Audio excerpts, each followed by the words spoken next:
everyone, and welcome back for your final episode of the CYC in Practice podcast, the podcast where we talk about mental health in simple, honest, and relatable ways.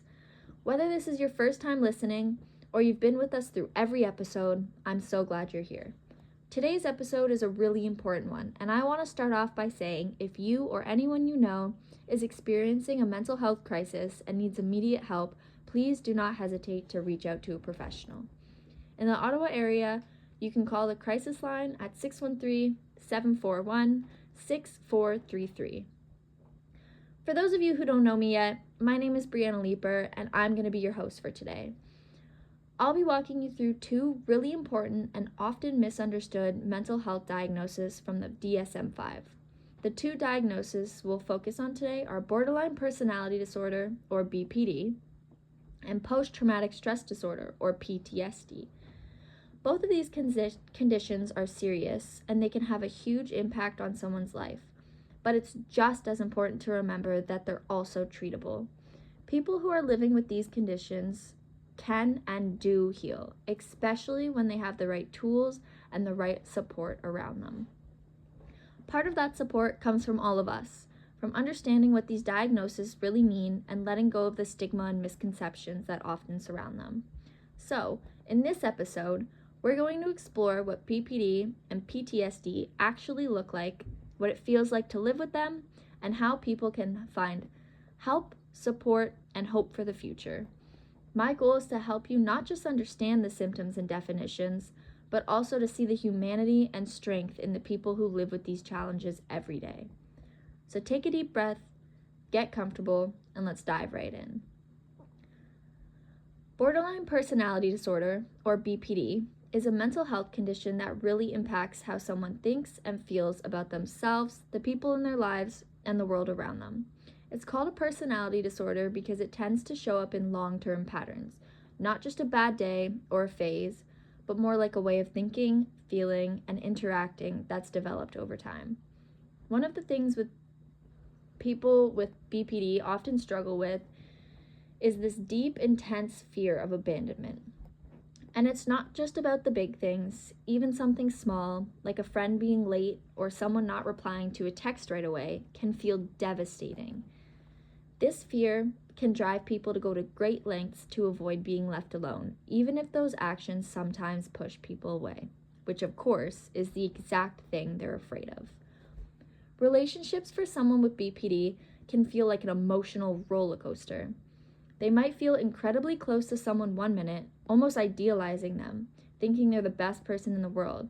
But if they feel hurt, even unintentionally, that can flip to anger, disappointment, or even feeling betrayed.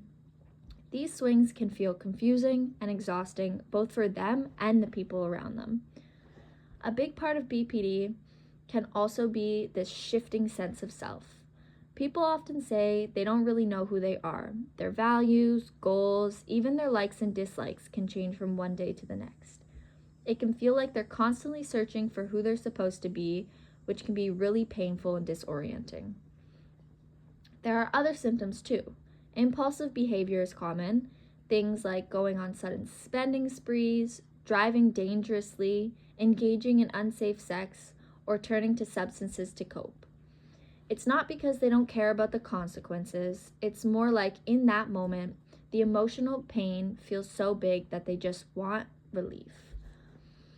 And then there are the emotions. People with BPD tend to feel emotions really deeply and intensely, and those feelings can change very quickly. Someone might feel okay in the morning and then feel completely hopeless by the afternoon. These mood swings can last for a few hours or for a few days and can feel completely overwhelming.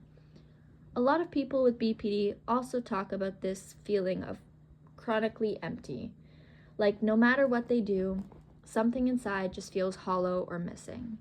On top of that, they may struggle with intense anger that feels hard to control, and when they're really stressed, they might even feel paranoid or detached from reality, almost like they're outside of their own body, watching everything happen from a distance.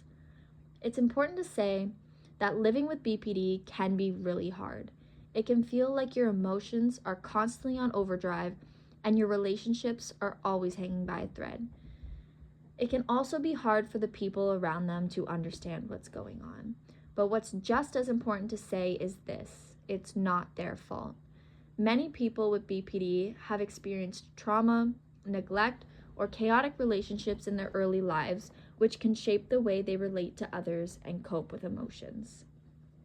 The good news is that there is help. One of the most effective treatments is called dialect behavior therapy, or DBT. DBT helps people learn skills to manage their emotions, handle stress, and build healthier relationships. Sometimes medication can help too. And with the right support from therapists, loved ones, and a solid treatment plan, many people with BPD go on to lead meaningful, stable, and fulfilling lives. Next, let's talk about post-traumatic stress disorder, or PTSD. PTSD can develop after someone experiences or witnesses a traumatic event like a serious accident, assault, combat, or natural disaster. Not everyone who experiences trauma develops PTSD, but for some, the effects of trauma can stick around and make daily life really hard. One of the main things people with PTSD experience is something called re-experiencing the trauma.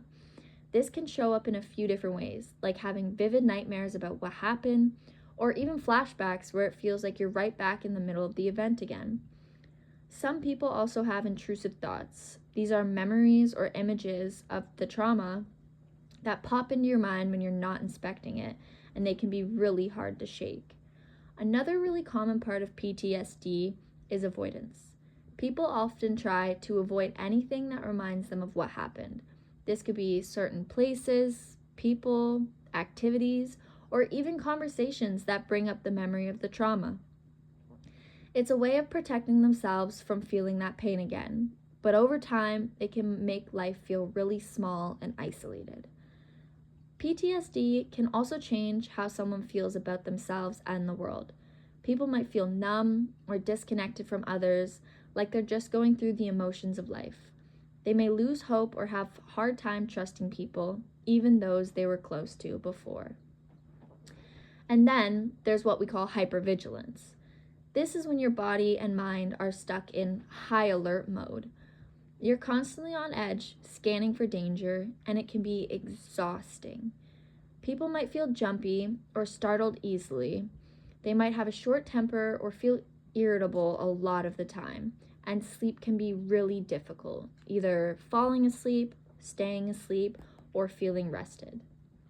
So, PTSD isn't just about having bad memories. It really affects how you feel, how you think, and how you interact with the world. And it's important to remember that none of these reactions mean the person is weak or broken. There are natural responses to something deeply overwhelming, and there are treatments and supports that can help.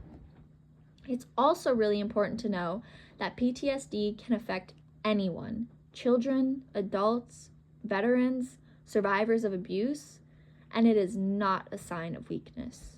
Treatment often includes trauma-focused therapy, like cognitive processing therapy, or EMDR, which stands for eye movement desensitization and reprocessing, and sometimes medication to help with the anxiety, depression, or sleep problems.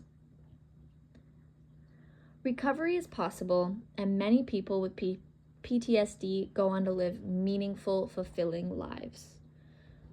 So, to sum up everything we've talked about in this episode, both borderline personality disorder and post-traumatic stress disorder are serious but very much treatable mental health conditions.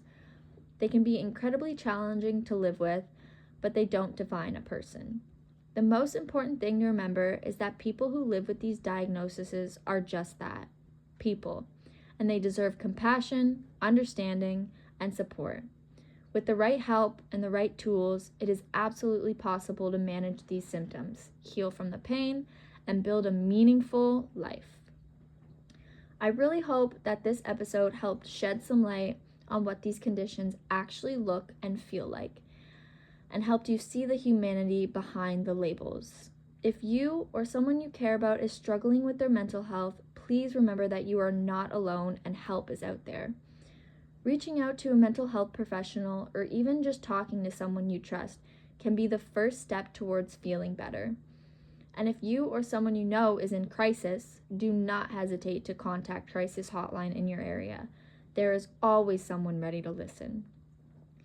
Thank you so much for tuning in to today's episode of CYC in Practice.